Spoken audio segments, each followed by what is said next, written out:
Ako, ano bang ano to? Wait, stay lang daw. Mag-iis pa rin. Nakakabusog talaga.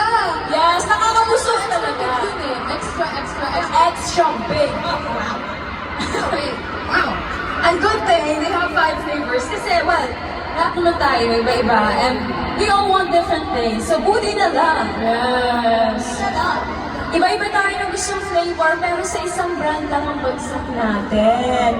Alam ko na yan. That's Pilas Instant Noodles. Ang wise choice. Dito sa Pinas, of course, dahil trending din ang Bling Toys sa Qatar, UAE, New Zealand, Singapore, Kuwait, Canada, and worldwide. Hello sa mga nanonood din! Yay!